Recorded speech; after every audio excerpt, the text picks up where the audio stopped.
A game that I think Jim Goodwin has come out and said that he tried his very best to get cancelled. Ended up obviously fielding the best team that he could put out there. It included some young lads once again. You know, Dylan Reid, 16 years of age. Kieran Offord, 17 years of age. And these kids, normally they get dripped in good circumstances. But, you know, they've been exposed and they've stepped up and they've done really, really well. Shaughnessy as a captain, I think, had a huge role to play in terms of that organisation of the team. Look, no doubt about the game. Celtic were far better and you know, 9 times out of 10 they win that game of football. But you've got to give credit to St Mirren. Really hard worked result for them to take a point against Celtic, who should still be going and winning that football match. Jim Goodwin is certainly the most pleased, and listening to Ange's interview there, at times he can sound a little bit flat. That was one of them. Yeah, he was sounding decidedly grumpy, and you can understand why, because it seemed a certainty that Celtic would go back to within 4 of Rangers. Yeah. Now it's 6. Yeah, that hurts. Yeah, for Celtic, they've really created no room for error. At the moment, the only consolation you could take if you're Celtic is that the title is still in your own hands, because there's 3 Old Firm games to go. So the title's still in their hands. Lose the next Old Firm game, the title's out of their hands. So that's the thing that you cling on to for Celtic. For Rangers, they're thinking we could be one massive victory, Celtic Park, away from making it 2 in a row. That's how close that's how tight the swing's going to be, Rob. So yeah, for Celtic to drop 2 points last night, albeit Celtic were also missing half a dozen regular starters, including their main man, Kyogo, and the amount of balls that fizzed across the goal last night would have been perfect for someone like him, but he wasn't there. Again, that shows the need to go out and get a proper backup striker. Do they, Mark? Because they've still got Giacomakis. Do they? Yeah, well, the bottom line is, Craig, he's been at the club for 5 months, and how many games has he been available for? Yep. So I don't think, we're not talking about the first half of the season.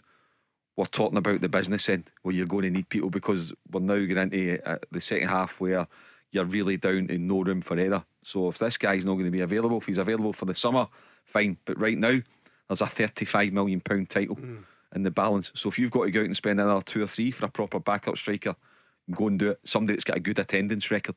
Because Giacomakis, nothing against him, because you can't help it. It's unfortunate when you get injured, but he's not available often enough. His attendance record isn't good enough. He didn't come to the club fit, which was for me, that was a bit of a strange one in terms of the money that was invested, what I think everybody was expecting to see on the back of fantastic season in the Eredivisie, and for him to be already behind the 8 ball at that stage seemed a strange situation for me as well. The difference between Giacomakis and Kyogo, he hits the ground running. Yeah. He's fit, he's raring, he's scoring goals. Big difference. And it's a time to be making hard decisions, isn't it? You have to be brutal about it. You might be hoping against hope that Giacomakis gets himself fit and sharpening the team and scoring goals, but if there's any doubt in your mind, then you've got to go and get somebody else, haven't you? Yeah, well, with the big prize you've spoken about. Well, I think if you're Ange Postecoglou, and whether it's Craig Moore or any other agent presents a good option to him, for talk's sake, it's £4 million. You've got to go and do it, Rob, if you fancy. You can't say, nah, I don't want to spend that, because see, come middle of March, if you're down to the bare bones again and Kyogo picks up an injury and Giacomakis is still in the treatment, I wish I'd spent that £4 million. I wish I had that. But so it's a bit calculated risk, and I think it's a calculated risk that could end up netting you the title if you go and get a proper backup. And listen, you're not going to get anybody as good as Kyogo. We know that. No. He's in a league of his own. It's impossible for Celtic somebody as good as Kyogo, but proper backup. So if let's say for example, you're looking round what's under your nose, and Ange had a chance, and his staff, Gavin Stratton, John Kennedy, Steve McManus, they all know players. So just who's in the SPFL, who knows this league, there's no language barrier, there's no time to settle in, they're not having to move a family and find schools and all that kind of stuff. Who can we get? So off the top of my head, is there 3 or 4 potential strikers out there? Is it a Kevin Nisbet? Is it a Liam Boyce? Is it a Tony Watt? Is it somebody like that you just go and say, do you know what, they're good backup, let's go and get one of them, bring them in and crack on. This was your pal sending grumpy last night. It's a game we should have won, and disappointing we didn't. I guess we're left with that feeling because created enough chances to win 3 games and just lacked a bit of composure and a little bit of quality in that front third to finish it off. There was a question about whether he'd left out players last night, whether that was all Ange Postecoglou had. And looking ahead to Boxing Day as well, the prospect of getting anyone else back for that game. Played everyone who's available, mate. Everyone who didn't play tonight is not available to play. Either they're injured or through suspension. That's the team we had out there tonight. Is the team that were available. See, when you say mate, is that like starting the answer with Luke as well? Is that aggressive Australian approach to I don't like the question? It can be used both ways.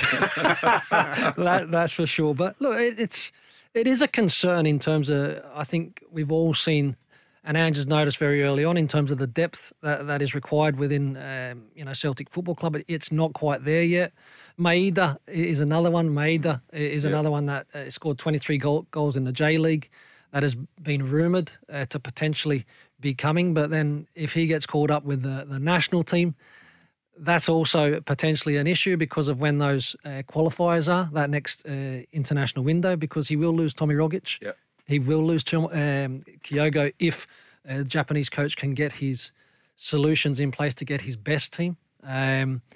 So, a big test for Ange. And then I think Rangers have also, got the potentially 3 players for the Nigerian team. Yeah, yep. as well. So, look, interesting times ahead, but I think that mate one was not so much how you go, mate, like you're a good fella. That's kind of like, mate, come on, let's get this done. Tell Alexa to launch Go Radio or listen on the Go Radio app.